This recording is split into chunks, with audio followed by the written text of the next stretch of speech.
ओम श्री गणेशाय नमः। ओम नमः शिवाय। पहले और दूसरे अध्यायों के बाद अब प्रस्तुत है सभी सुख प्रदान करने वाले और सभी दुख दूर करने वाले शिव महापुराण का तीसरा अध्याय। यदि वीडियो पसंद आए तो इसे लाइक और शेयर करें और हाँ, चैनल को सब्सक्राइब करके बेल आइकन जरूर दबाएं ताकि अगले अध्याय की सूचना आपको तुरंत मिल जाए। तो आइए शुरू करते हैं तीसरा अध्याय। अथ तृतीय अध्याय, चंचुला का पाप से भय तथा संसार से वैराग्य। शौनक जी बोले, हे महाभाग सूत जी, आप सर्वज्ञ हैं। हे महामते, आपकी कृपा से मैं बार बार कृतार्थ हुआ हूँ। इस पवित्र इतिहास को सुनकर मेरा मन अत्यंत आनंद में डूब रहा है। अतः अब कृपा करके भगवान शिव में प्रेम की वृद्धि करने वाली शिव संबंधी दूसरी कथा भी कहिए। लोक में अमृत का पान करने वालों को भी मुक्ति प्राप्त नहीं होती, किंतु भगवान शंकर की कथामृत का पान तो प्रत्यक्ष रूप से मुक्ति प्रदान करने वाला है। सदाशिव की जिस कथा के केवल श्रवण मात्र से मनुष्य शिवलोक को प्राप्त कर लेता है, वह कथा धन्य है, धन्य है। और उस कथा का श्रवण कराने वाले आप भी धन्य हैं, धन्य हैं। सूत जी बोले, हे शौनक, सुनिए, मैं आपके समक्ष एक गोपनीय कथा वस्तु का भी वर्णन करूंगा, क्योंकि आप शिव भक्तों में अग्रगण्य तथा वेद वेत्ताओं में श्रेष्ठ हैं। समुद्र के समीप एक प्रदेश में बाष्कल नाम का एक ग्राम था, जहां वैदिक धर्म से विमुख महापापी द्विज निवास करते थे। वे सभी अत्यंत दुष्ट थे और उनका मन सदा दूषित विषय भोगों में ही लगा रहता था। न उन्हें देवताओं पर विश्वास था और न ही भाग्य पर। वे कुटिल स्वभाव के, खेती किसानी करने वाले तथा नाना प्रकार के घातक अस्त्र शस्त्र धारण करने वाले थे। वे परस्त्रीगामी, खल और दुराचारी थे। ज्ञान, वैराग्य और सत्कर्म से वे पूर्णतः अनभिज्ञ थे। वे पशु बुद्धि वाले थे और सदा दूषित विषयों को सुनने में ही लीन रहते थे। अन्य वर्णों के लोग भी उन्हीं की भांति कुत्सित विचारों वाले, स्वधर्म से विमुख और दुष्ट थे। वे निरंतर कुकर्मों में लिप्त रहते और नित्य विषय भोगों में डूबे रहते थे। उस गांव की स्त्रियां भी कुटिल स्वभाव की, स्वेच्छाचारिणी, पापासक्त, कुत्सित विचारों वाली तथा व्यभिचारिणी थी। वे सदाचार और सद्व्यवहार से पूर्णतः रहित थी। उसी बाष्कल नामक ग्राम में बिंदुग नाम का एक ब्राह्मण रहता था, जो अत्यंत अधम, दुरात्मा और महापापी था। यद्यपि उसकी पत्नी अत्यंत सुंदरी थी, तथापि वह कुमार्ग पर ही चलता था। काम वासना से कलुषित चित्त वाला वह वेश्यागामी था। उसकी पत्नी का नाम चंचुला था। वह सदा उत्तम धर्म का पालन करती थी। फिर भी उसे त्याग कर वह दुष्ट ब्राह्मण कामासक्त होकर वेश्याओं के पास जाता था। इस प्रकार कुकर्मों में लीन उस बिंदुक के अनेक वर्ष व्यतीत हो गए। उसकी पत्नी चंचुला काम पीड़ा से ग्रस्त होते हुए भी स्वधर्म नाश के भय से दीर्घ काल तक क्लेश सहकर धर्म से विचलित नहीं हुई, परंतु दुराचारी पति के आचरण के प्रभाव से आगे चलकर वह भी दुराचारिणी बन गई। भ्रष्ट चरित्र वाली वह कुमार्गगामिनी स्त्री अपने पति की दृष्टि से बचकर रात्रि में चोरी छिपे अन्य पापी पुरुषों के साथ रमण करने लगी। हिम में एक बार उस ब्राह्मण ने अपनी दुराचारी पत्नी चंचुला को रात्रि में पर पुरुष के साथ संसर्ग करते हुए देख लिया। उस दुष्ट और आसक्त मन वाली पत्नी को पर पुरुष के साथ व्यभिचाररत देखकर वह क्रोध से भरकर वेगपूर्वक उसकी ओर दौड़ा। घर में बिंदु के आ जाने का आभास पाकर वह कपटी व्यभिचारी शीघ्र ही वहां से भाग गया। तब वह दुष्टात्मा बिंदुक अपनी पत्नी को पकड़कर डांटता हुआ उसे मुक्कों से बार बार पीटने लगा।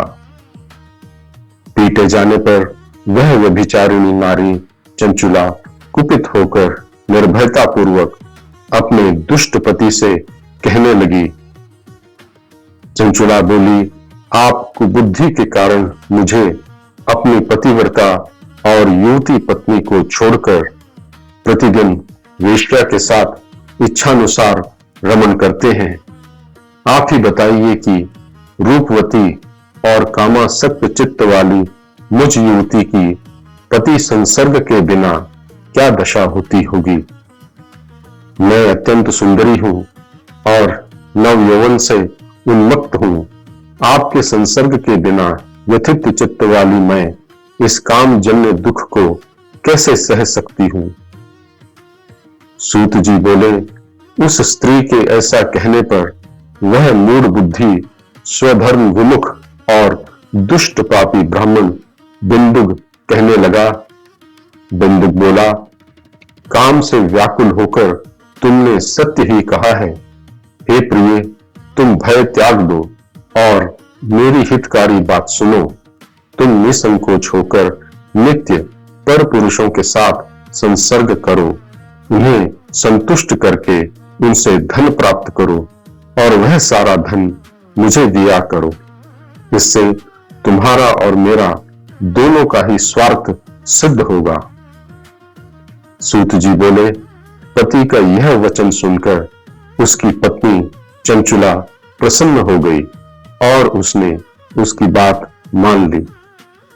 इस प्रकार उन दोनों दुराचारी पति पत्नी ने आपस में समझौता कर लिया और निर्भय होकर कुकर्मों में लीन हो गए। इस प्रकार दुराचार में डूबे हुए उन मूढ़ चित्त पति पत्नी का बहुत सा समय व्यर्थ बीत गया। तदनंतर वह दूषित बुद्धि वाला दुष्ट ब्राह्मण बिंदुक कालांतर में मृत्यु को प्राप्त होकर नरक में जा पड़ा।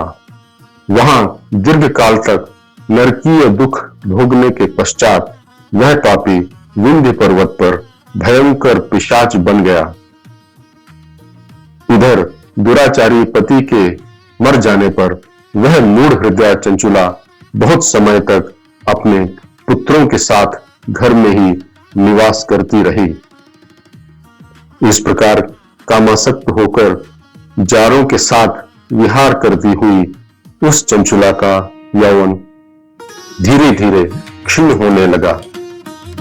एक दिन दैव योग से किसी पुण्य पर्व के अवसर पर वह अपने भाई बंधुओं के साथ गोकर्ण क्षेत्र गई। तीर्थ यात्रियों के संग से उसने भी किसी तीर्थ के जल में स्नान किया और फिर मेला देखने के उद्देश्य से इधर उधर घूमने लगी। उसी क्रम में किसी देव मंदिर में उसने एक विद्वान ब्राह्मण के मुख से भगवान शिव की परम पवित्र और मंगलकारिणी पौराणिक कथा सुनी। कथावाचक ब्राह्मण कह रहे थे, जो स्त्रियां पर पुरुषों के साथ व्यभिचार करती हैं वे मृत्यु के पश्चात यमलोक में यमदूतों द्वारा घोर यातनाएं भुगती हैं और उनकी योनियों में तप्त लोहे के परिघ डाले जाते हैं। इस वैराग्यवर्धक कथा को सुनकर चंचुला भय से व्याकुल होकर कांपने लगी। कथा समाप्त होने पर जब लोग चले गए तब निर्भीक नारी एकांत में उस शिव पुराण कथावाचक ब्राह्मण से विनयपूर्वक कहने लगी। चंचुला बोली, ब्राह्मण देव, मैं अपने धर्म को नहीं जानती।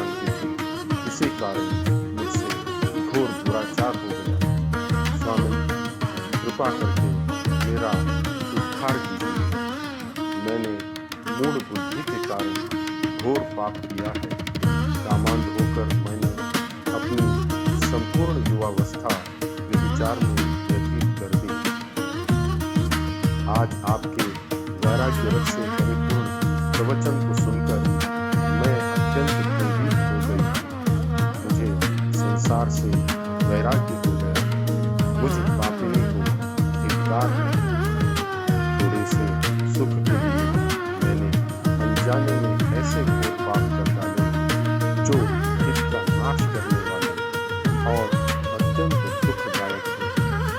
मृत्युकाल में उन भयंकर यमदूतों को मैं कैसे देखूं जब वे मुझे बलपूर्वक बांधेंगे, तब मैं कैसे धैर्य रख सकूंगी और नरक में होने वाली महायातनाओं को कैसे सहूंगी। दुख और शोक से पीड़ित होकर मैं दिन में इंद्रिय संयम और रात्रि में निद्रा कैसे प्राप्त कर सकूंगी। हे विधाता, आपने मुझे ऐसी दुर्बुद्धि क्यों दी जो स्वधर्म से दूर ले जाती है। सैकड़ों अश्वमेध यज्ञ अथवा वर्षों तक गंगा स्नान करने पर भी मेरे पापों की शुद्धि असंभव होती है। अब मैं क्या करूं, कहाँ जाऊं और किसकी शरण लूं? हे ब्राह्मण, आप ही मेरे गुरु, माता और पिता हैं। आपकी शरण में आई इस दीन अबला का उद्धार कीजिए। सूत जी बोले, हे शौनक, इस प्रकार खेद और वैराग्य से युक्त होकर चंचुला उस ब्राह्मण के चरणों में गिर पड़ी। तब उन कृपालु ब्राह्मण ने उसे उठाकर उपदेश दिया। इस कथा का आगे का भाग आपको मिलेगा चौथे अध्याय में। इस प्रकार श्री स्कंद महापुराण के अंतर्गत शिव